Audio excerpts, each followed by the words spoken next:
শোণিতপুৰ জিলাৰ ৰঙাপাৰাত এজন শ্ৰমিক গুলিৰ আঘাতপ্ৰাপ্ত হ'বলগীয়া হৈছে আৰু এই ঘটনাই অঞ্চলটোত চাঞ্চল্যৰ সৃষ্টি কৰিছে। ৰঙাপাৰা 10 নম্বৰ ৱাৰ্ডত এই ঘটনাটো সংঘটিত হৈছে। শুকুৰবাৰে নিশা এজন শ্ৰমিক, যিজন শ্ৰমিকৰ নাম শ্ৰাৱণ কৰ্মকাৰ, এই শ্ৰাৱণ কৰ্মকাৰে গাড়ীত কাম কৰি থকাৰ অৱস্থাত বন্দুকৰ গুলীত তেওঁ আঘাতপ্ৰাপ্ত হয়। তাৰ পাছতে সংকটজনক অৱস্থাত তেজপুৰ চিকিৎসা মহাবিদ্যালয়লৈ লৈ গৈছিল যদিও চিকিৎসকে চিকিৎসা কৰাৰ পিছত তেওঁ সংকটমুক্ত বুলি ঘোষণা কৰিছে। মোৰ সৈতে শ্ৰাৱণ কৰ্মকাৰ আছে। শ্ৰাৱণ কৰ্মকাৰ মইনাজুলি চাহ বাগিচাৰ তেওঁ স্থায়ী ল'ৰা হয়। শ্ৰাৱণ কৰ্মকাৰ আছে মোৰ সৈতে। প্ৰথমে মই তেখেতৰ পৰাই কথাখিনি জানিব বিচাৰিম যে প্ৰকৃততে ঘটনাটো কি হৈছিল নিশা? গাড়ীত কাম কৰিছিল তেতিয়া লাগিলে গুলি। কি গুলি লাগিছিল? এই বেলুনবিলাক মাৰে যে চৰাই মৰা বন্দুক। পিছফালে লাগিলে গুলিটো। কোনে মাৰিছিলে? এই নামটো নাজানো কি কয়। ক'ত কাম কৰি আছিলে ৰাতি? এই ৰঙাপাৰা। তোমালোক কেইজন আছে? 5 জনমান আছিলোঁ। মানে সোনকালে আহি গ'ল নেকি বন্দুকটো? হয়, শ্ৰাৱণ কৰ্মকাৰে কৈছে যে তেওঁলোকে গাড়ীত কাম কৰি থকাৰ পিছতে হঠাৎ এটা গুলি আহিল আৰু গুলিটো তেওঁৰ মূৰত আঘাতপ্ৰাপ্ত কৰিছে। আৰু মই এজন স্থানীয় যুৱক আছে মইনাজুলি চাহ বাগিচাৰে। প্ৰকৃততে ঘটনাটো কি হৈছিল আৰু আপোনালোকে এতিয়া কি বিচাৰিব, ন্যায় হিচাপে কি বিচাৰিব আৰক্ষী থানাত? হয়, আমি ৰঙাপাৰা আৰক্ষী থানাত উপস্থিত হৈছোঁ ন্যায় বিচাৰিব। যিহেতু আমি ঘটনাখিনি ৰাতিপুৱা 6টামানত গম পোৱাত আমি আহিলোঁ য'ত মানে ঘটনাখিনি হৈছিলে। তাতে আমি আহি পেলাই চাইছোঁ যে আমাক মালিকে কৈছিলে পাথৰ লাগিছে বুলি। আহোঁতে আমি তাত থিয় হোৱাতে আমি দুটা গুলি ফুটিলে।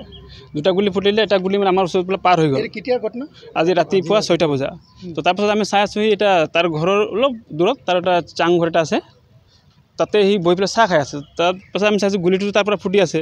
তাৰ ওচৰত গৈ পেলাই আমি মাত দিলোঁ যে দাদা গুলিটো আপুনি ফুটাইছে নেকি? মই ফুটালোঁ বুলি কৈছে।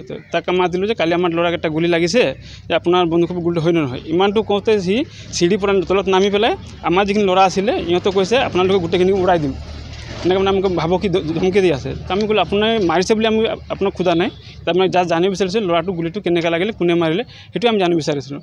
এইকেইটা কোৱাত মানে তেখেতৰ ল'ৰাও মানে আমাৰ যিখিনি শ্ৰমিক ল'ৰাকেইটা কাম কৰি থাকে তেখেতক মানে প্ৰাণ মাৰাৰ ভাবকি দিছে যে আপোনালোকে মই চাই ল'ম, অকলে চাই ল'ম, এনেকৈ প্ৰাণ ভাবকি দিছে। সেইকাৰণে আমি আজি ৰঙাপাৰা থানাত আৰক্ষীত ন্যায় বিচাৰিবৰ কাৰণে উপস্থিত এটা এজাহাৰ দিবলৈ উপস্থিত হৈছোঁ। আৰু এইখিনি গুলি আছিলে, এইখিনি গুলি তেখেতৰ মূৰত সোমাইছিলে 1 ইঞ্চিমান, 8টামান চিলাই হৈছে। এইটো আমাৰ মেডিকেল কলেজ TMC কালি ডক্টৰে উদ্ধাৰ কৰিছে।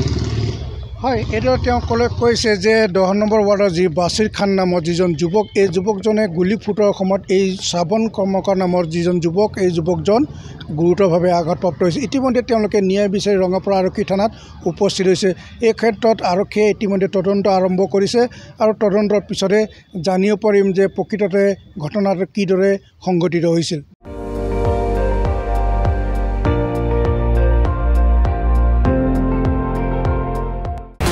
আপুনি চাই আছে ND24, সৰ্বশ্ৰেষ্ঠ নহয় সৰ্বোত্তমৰ দৌৰত।